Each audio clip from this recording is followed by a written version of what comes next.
Hello everybody, welcome to It Was Tuesday. My name is James Chen, aka J Chenzor.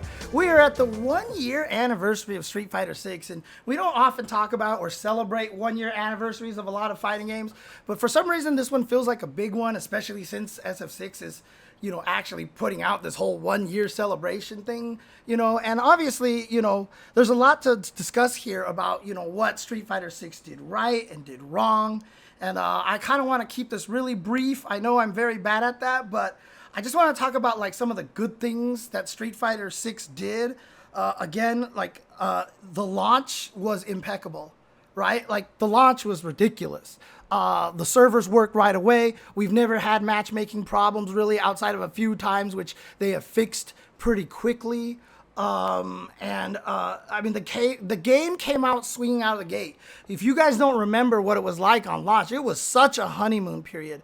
People loved it. Everyone loved the mechanics and stuff like that. But, since it's a new game, as time moves on, people start to hate some of the mechanics because the strongest mechanics tend to rear their ugly heads and become a little more aggressive. So the drive rush canceling and the raw drive rush definitely became something that really was frustrating. And you can tell how Capcom approached it, because if you do a raw drive rush, there's a longer penalty before you start earning drive gauge back again than if you do a drive rush cancel. Because they figured losing 3 blocks of drive rush cancel was such a punishment enough that the penalty of when you start gaining drive gauge back is actually shorter on that than it is on the raw drive rush, right? So, obviously we were going through a lot of growing pains, but, the game came out very, very strong.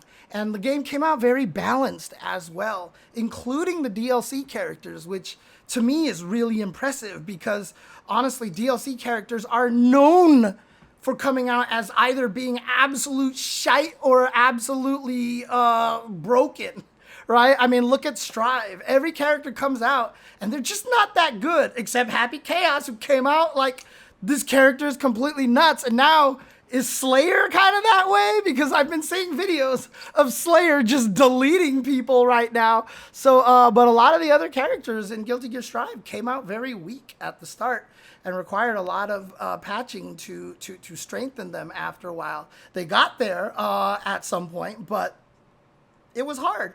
And we had the NRS syndrome, where the characters almost always come out like stupidly busted, right? And sometimes becomes because of glitches, because apparently Homelander has some crazy flying glitch right now that's like allowing him to move and block, and he can also lock people down with like infinite overheads or something like that. It's like some crazy stuff that I've been seeing. Or Alien and Predator, like we'll never forget those characters. Tanya in MK9, in MKX, I'm sorry. So the fact that the DLC characters in Street Fighter 6 have come out all so nicely is very impressive. Rashid, Aki, and God, who was the first DLC? Why is my mind blanking right now? Shoot, why is my brain blanking? Ed, thank you. There you go. Ed, those 3 all came out at very strong positions. And in fact, some of them, they feel like they could be top tier, but not necessarily like super busted. Maybe Aki started a little weaker, but even towards the end, she started becoming stronger and stronger, even without the season 2 buffs. The only character right now that seems really super strong as DLC is Akuma, right? And so, but even then, most of us look at Akuma and are like, yeah, he's probably going to be number 1 after a few more weeks. We all feel that way. But, the fact that he didn't come out of the gate like, what were they thinking? Is pretty impressive already. It's good, right? Like, maybe they need to lower his health even more. I don't know. We'll see. Obviously, some people out there do say health as a balancing factor is bad. And yeah, I kind of agree, but that's always been kind of Akuma's thing. So I don't mind it with him as much. So, right? A lot of us thought Manon was top. I hated her. I was like, she's the best character in the game. Oh my God. It turns out that she's just really good against Kimberly, 1. And 2, we figured out how to, this grappler syndrome. It's just grappler syndrome. I mean, and please do not discount the amazingness that is World Tour and even modern controls and even dynamic controls. There was the story that the reason why World Tour exists is because someone really wanted to play Ed and they couldn't play and couldn't win, and Nakayama-san saw that and was like, I really want to give this person something to do, or, they really liked Ed the character, but they didn't get to So he was like, you know what, I need to make a mode where you can interact with all these characters and see their personalities. And World Tour came out from that. And World Tour, I mean, honestly, yeah, a lot of people might not use it. Then there's people like Olaf who have put in like 400 hours into World Tour, mostly in the training room messing with the different combinations, like not actually running around World Tour, but just finding all the really absolutely wild combinations that you can put together of characters. Right, yeah, and you're talking about ST Akuma? Oh, geez, okay, that's crazy. Who's stronger than ST Akuma in Super Turbo? That's weird. Oh, Claw, really? Oh, Claw versus Akuma. Okay, that makes sense. Because Claw is really stupid. But I mean, like, Yohozi put up a tweet where she played with her partner some Street Fighter, and her partner played dynamic mode. And so she's just smashing buttons and stuff's happening. And she had a grand old time, and the two of them had a lot of fun playing fighting games together. And again, like, that's really important. And so Street Fighter 6, with all the accessibility options, we got to see Blind Sven win a match at EVO on stream and stuff like that. Like, they did so many things right.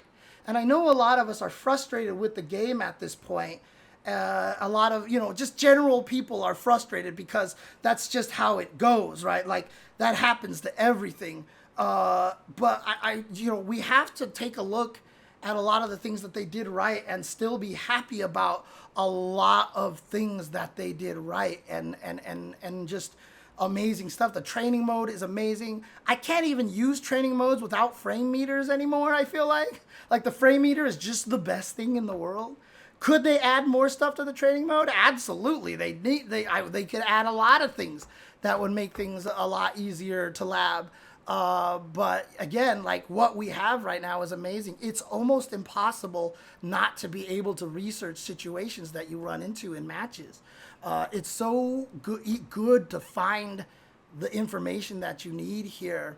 Add more save slots. Do you mean replay save slots? Do you mean like settings save slots and stuff like that? Hitboxes would be nice for sure. I don't know if they want to put the hitboxes in there. That might be a conscious effort for them not to put anything in there. The setting slots. Oh, so you can be like, this is my test this thing slot. This is like I want to train this kind of thing slot. What's up, Blooming Val? What's up? But, we also can't ignore the things that they did wrong either. To me, the thing that is puzzling me the most about Street Fighter 6, and things that I wish I would like to see them improve, is at the end of Street Fighter 5, we had went from this position of like freeze out, like we didn't get a lot of information, then all of a sudden they became very communicative. They were giving us all those like summer updates, the winter update thing where Nakayama Matsumoto would just have a stream, they'd play back a video, they'd preview the new character, they'd even tease us, here's how the next DLC is coming along. And a lot of stuff that they were doing like that. And so it actually felt like, they were letting us know. So, right. So, like lack of content and the huge gap between Aki and Ed. Yeah, again, like that's all part of it. Like if they were communicating to us and being like, hey, look, it's actually turned out that it's harder for us to make new characters than we thought because of the world tour stuff. But we're getting better at this. Like, and it should be shorter as we continue to go. Like, I don't think people would be as mad, if we were getting these kind of updates and communication more, right? For some reason, we lost that for the first year of Street Fighter 6. And I feel like that's been a real deficit for them, because nothing hurts a fighting game's like the bravado and excitement of a fighting games fan base and player base than lack of information from devs. Even with a game like Street Fighter 6 where you know is not going anywhere, you know it's popular, you know people are still going to be playing, you're not having trouble it's not a dead game or anything like that. Season 2 is coming, but when you just don't have the communication, it's tougher these days. We're in a social media age I mean, look how much everybody loved the little descriptions that they posted out along with the patch notes on Twitter. And everyone's like, this should be on the patch notes. And shout outs to Capcom, they put them on the patch notes, which was really cool. Thank you, Capcom, for that. Gotta call them out for doing that right as well. But, we were so happy to see that kind of communication. Communication is really, really cool. And yeah, the giant attack thing was really neat. And you could tell they're trying to do a lot of things, but it's probably just being a little harder than they expected because, I mean, they have this whole area in the Battle Hub where you can sit on chairs and watch screens, and I don't know what that's for. Like, it's kind of frustrating. Like you feel like that they have more planned. Like, the DJ booth doesn't even do anything either, right? Like, little DJ booths that you can run up to. Like, I feel like maybe someone running to the DJ booth was supposed to change the music for the whole Battle Hub. I don't know. Like, oh, that's for the last match in a tournament. Got it. Okay. But, the lack of communication has been a little frustrating. Obviously the gotchification of the game, I know, has frustrated a lot of people. Battle passes, the price point of the costumes, things like that have definitely kind of soured a lot of people's experiences. Because again, the gotchification, the battle pass stuff, battle passes in general are very difficult to make so that people like it. Because you always have to keep coming up with content that people care about. I like the concept of the Battle Pass because it keeps people playing. It keeps people going back to the Battle Hub and doing stuff. And that's really important because that makes sure you have a player base so that Street Fighter 6 doesn't become a Discord fighter. And I think that's really, really important. The fighter coins, yeah, I mean, the fighter coins are only bad because they... the cheeky thing that every company does, where the denominations never equal the things that you want to buy. So you have to buy 3 packs to spend 2.5 to get this thing, and then you have half a pack left over, which psychologically makes you want to spend more of it, etc., etc. Is that the Nexon model? Is that where it originated? Was Nexon with like Maple Leaf and stuff like that? Interesting. Yeah, that's the problem. Like, if you could just buy as many fighter coins as you wanted, like, I want this character, hear me buy 1,000 fighter coins, bam, and then you buy it, like, that would be one thing. But it is a little frustrating, even like with this music box thing, you got to use the drive tickets to get that.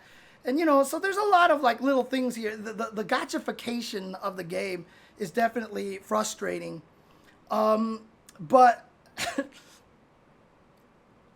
the fact that they're working so hard on all that stuff clearly means that it's working.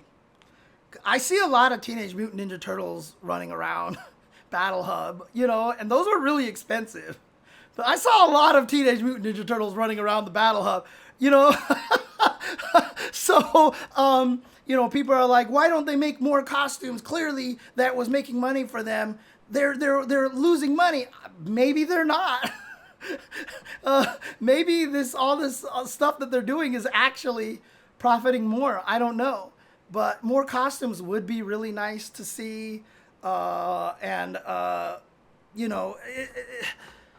I like a lot of the things about the Battle Pass. It's just, it's hard to, and to be honest with you, getting points for the Battle Pass isn't really that hard. And there's ways to cheat it too. But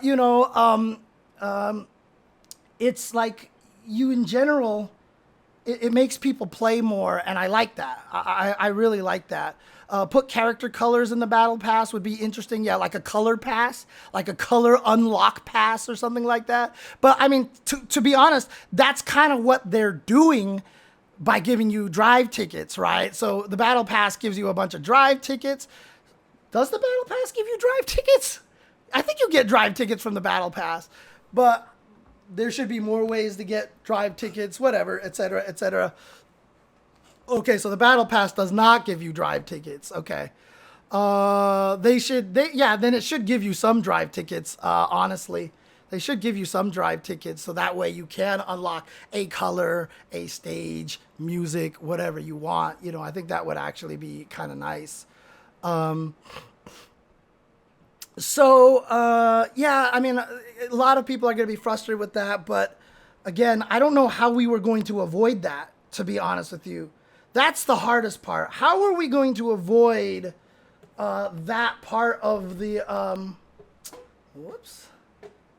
Cat is accidentally doing stuff to my computer. What are you doing? What the hell happened? What the hell happened to my thing? What did you do, Nathan? What did you do to my PC? I don't know what this is. I don't know how to get, oh, there we go. Okay, there we go, there we go. I think? No? What? How do I get out of this thing? How do I get out of this menu? Do I click power? Exit big picture mode. There we go. Okay. Stupid Steam. Oh, God. So, yeah, I mean, I don't know if we're going to avoid that because you see every game is doing it right now, right? Like Tekken, obviously everyone's mad because they never said anything about it and then they just sprung it on everybody and they're making you do the battle pass to get items that you used to get for free. So that stings a lot, honestly.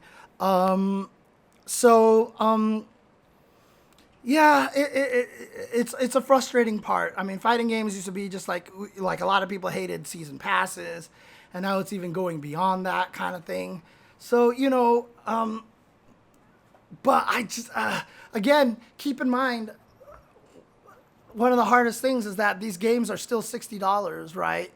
Video games have been $60 for like 20 years now, right?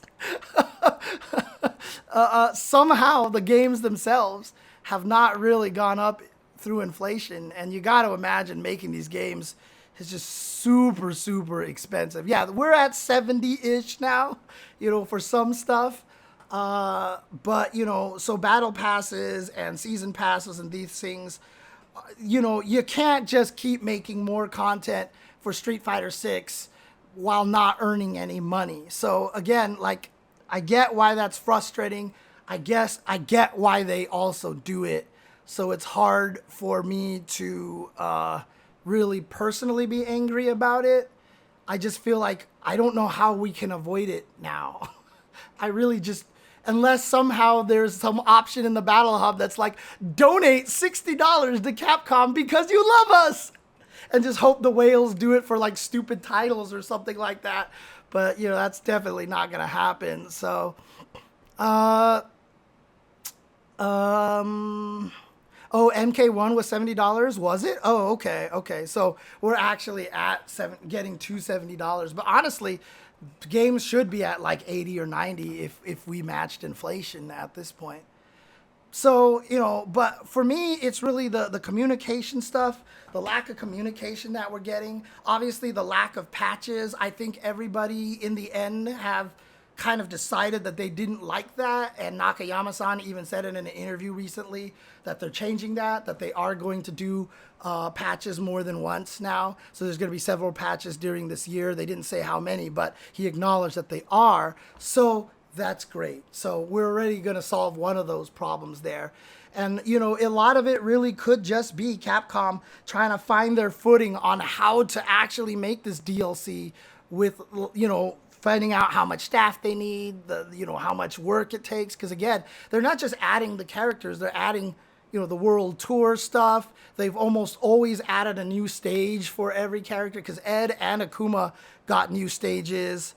Rashid and Aki reused stages, if I'm not mistaken. But, you know, we have been getting some new stages and stuff. And so maybe it just turned out to be a little harder than they were expecting.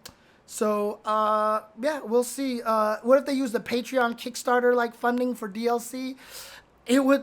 Optics would be really, really bad. I think the optics for that would look really, really bad. Yeah. Let us have the theme stages, man. Why isn't that a package we can buy in the music jukebox thing? So, yeah, no, they'll definitely get up there for sure. So, with number of stages. So yeah, I mean, again, it's been an interesting year. Obviously, the patch came out, and the most notable thing is that they really didn't change a lot of things. Like, people were like, clearly they're gonna do something to drive rush, to drive impact. Maybe they'll do something to drive reversals and stuff like that. And really, they didn't change much at all. They changed the characters, obviously, and it's shaken up the patch a little bit. And like, they've definitely, it's a good patch. Like, the characters, the balance is really nicely, affected by it. Like, there's no egregious, like, oh my God, you made this character useless, or oh my God, this character is broken now. Like, the patch seems really strong. Obviously, it's only like 2-3 weeks old now, so we got to give it more time.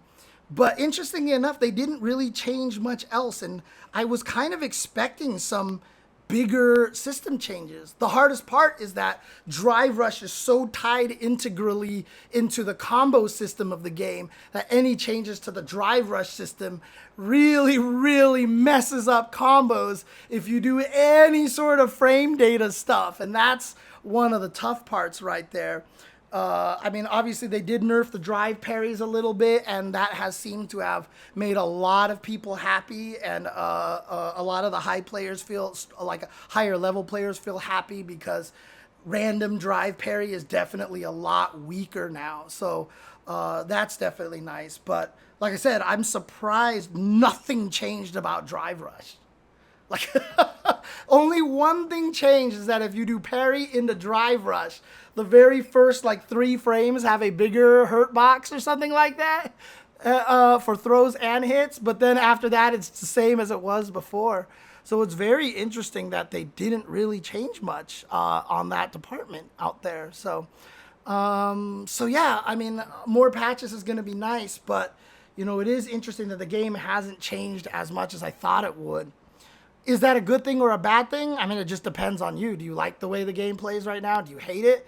You know, they definitely were not trying to bring back people who hate the way the game currently plays.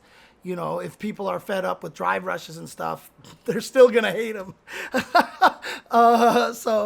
That's just basically how it is. Yeah, I mean, I had suggested that drive rush canceling have as much of a penalty for drive gauge recovery as you know, as just raw drive rushes and stuff like that, but that's not what they decided to do. So, you know, obviously, one of that whole area is going to improve, because they're going to have patches more often. But I would like to see more system stuff. The wake up drive reversals were nice, but they're not strong. And yeah, that's good. That's good. But at the same time, they didn't fix really the big problem of a lot of characters not having good wake ups. And, you know, you're still screwed if you don't have an OD reversal against Jinrai kicks and drive rush cancels and stuff like that. You still have to hold a lot more things than other characters have to. So it's a tricky situation there as well. But again, more patches in the year will definitely be better. And then just like I said, the balance and everything like that is just, I mean, it's crazy because the things that we're complaining about feel so minor compared to what a lot of other fighting games are going through, right? Like, a lot of other fighting games are like, oh my God, you need to fix this kind of thing. And like, you know, Street Fighter 6, the game is still just really good. It's really balanced. It's still exciting. People are still having a lot of fun watching it and stuff. And the DLC characters are all really cool. I mean, objectively speaking, the game is a very, very solid game. Right? Like, obviously, subjectively, you're going to hate Drive Rush and everything, and it's going to be easy to sound like that I'm biased and a shill on this kind of thing. But I really do think the game is in a good position. I really like how the game plays and everything. I just buff Kim, please. But, you know, I don't even know. We'll see if she needs buffs, because she definitely has some more juice. Yeah, you can't get as much into the OST, but now you can fix that, right? You can set what songs play on the stages now Peter 0611. So if you download some of those music from the jukeboxes, I'm pretty sure you can actually set the music how you want to. So too many 50-50s? To a degree. I don't think, is it that, I mean, do you feel like it's that bad? I don't know if it's that bad, but I'd be curious. A lot of fighting games have 50-50s, so, but in any case, I feel like after a year, this might honestly be, are we in a maintenance right now? I feel like Street Fighter 6 might actually be like the best year one for a modern fighting game in a very, very long time. Strive was pretty good too. Strive year one was really strong as well, but I feel like this might be one of the best that we've ever had, honestly. I really think that they did a lot of things right. And if you are a person who, hates a lot of things, like, hates the gameplay or whatever like that, absolutely justified. I'm not telling you you're wrong. You're absolutely right, because everybody's going to have different tastes. But as a video game as a whole, I think that it's been one of the best we've had. I just want to see better communication from Capcom.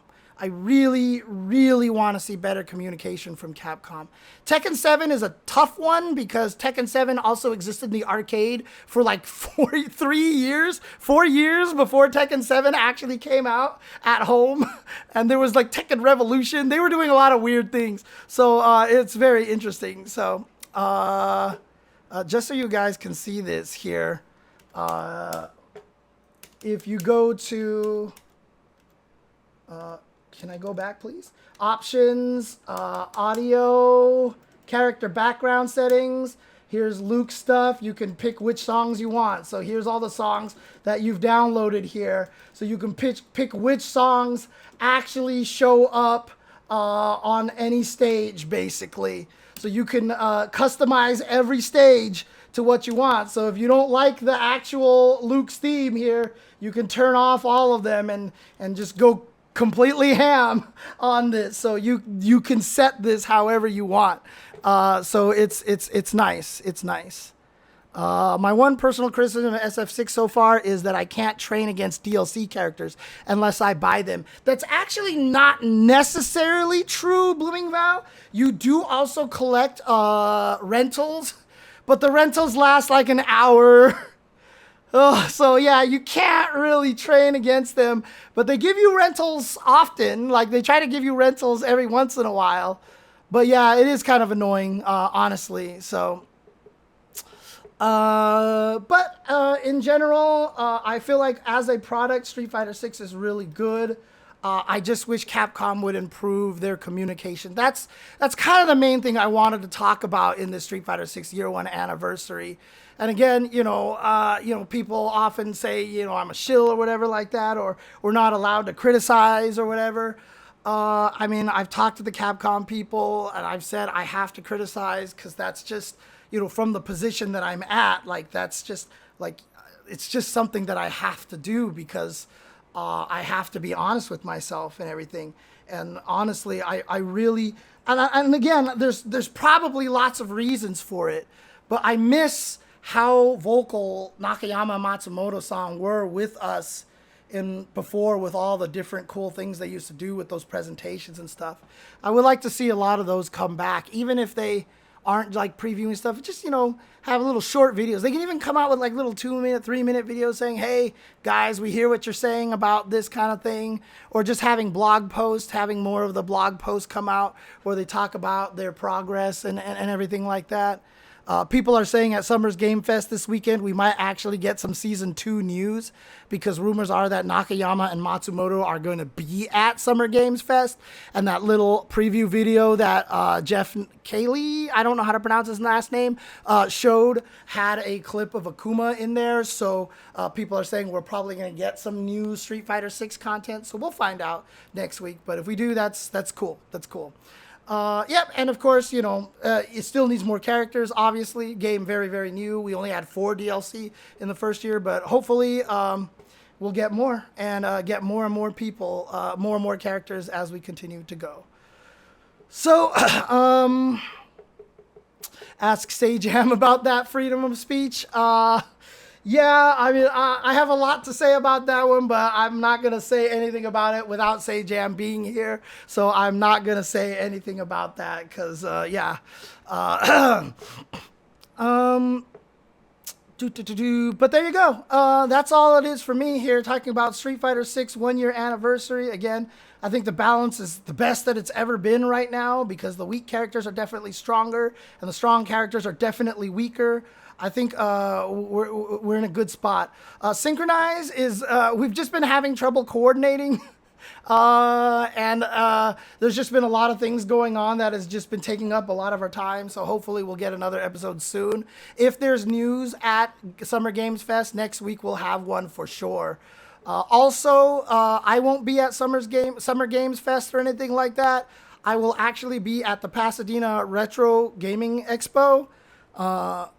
The Classic Tetris World Championships is this weekend, and it's going to be taking place in California this year. Obviously, a lot earlier than it normally is. It's usually in October, but because we're moving to SoCal, we're teaming up with the Pasadena Retro Gaming Expo. So it's going to take place there, and it's going to take place this weekend. I'll be there doing commentary again. It's going to be great times because the players are absolutely ridiculous. Holy crap, they're ridiculous right now. But, it should be fine. So, dude, can we talk about Akira Katano's comments about balance and listening to people? He's 100% right, dude. I loved that. I loved that so much. But I'll talk about it some other time. So, the Classic Tetris World Championship Lurker Spine? Yeah, I'll try to remember. It'll definitely be on my Twitter. But when I post up the links when it starts and stuff like that, I'll try to drop the links into Discord as well, for sure. So with my new joystick desk, Mr. Maestro asks that he's referring to my Quamba 2009. When you put your monitors on it, is there enough distance from where you are at the controls and where they are? There's a lot of space there for you to put the thing at the distance, but I also put them on monitor arms. So I've even been able to move them a little further back. But yeah, I mean, like, if you look actually over here, like so, just to show you guys. Is it this one? No, not this one. It's this one. There you go. Yoink. If you look over here, the setup, you can see that the monitors are on arms over there, basically. And it's got a lot of space here. Oh, sorry about gross napkins and stuff like that. But again, this is where I'm sitting right here, and this is where the monitor is. So I'm about a good, like, maybe 3 feet from the monitor or something like that. But it's pretty good. My eyes don't strain when I'm on here. It's been really good. I've thoroughly loved this Quamba 2009. Like, I love the fact that it's here, and it's so easy for me just to be like, I'm going to play a game, and then just turn and just start playing on it. The height is really good, and the height is even slightly adjustable. It's really good, so I'm really happy. And Kuruin wants to weigh in on the earlier topic. I hosted my first Beyblade X tournament, 13 players only. One of the most stressful things I've done in a long time. I don't think anyone gets into organizing for clout, and if they do, they'll soon realize that's not a good idea. Yep, that's what I've said. If you are trying to do it for fame, fortune, clout, and all that stuff, you're an idiot, because that is absolutely the wrong way to go. All right, so that's it for today. Thank you guys for tuning in. I hope you guys are having a good one. Again, I will be at Classic Tetris World Championships this weekend. And then I gotta, like I said, please stay on my ass about making more First Attack videos and, and changing my Discord up and all that stuff like that. I said I was going to do that at the beginning of the year. It's already halfway through the year. I'm being really bad about it. I'm having a lot of trouble motivating myself to. I'm editing, burnout, all this stuff. It's been tough. Content creation is not. And also, if you're trying to get into content creation for clout, fame, and fortune and all that stuff, also not an easy path to go. In any case, thank you guys. I'll get to your DMs. I know a bunch of people sent me DMs. I'll get to that in a little bit. But for those of you here on YouTube and on Twitch, thank you guys for watching. Thank you for always supporting It Was Tuesday and myself and Chen's Dynasty on the other stream and everything like that. Appreciate you guys. Love you guys very much. That's why I work so hard to make sure that the day that this podcast graces your ears is the most important day of your life. Even though for me, it was Tuesday.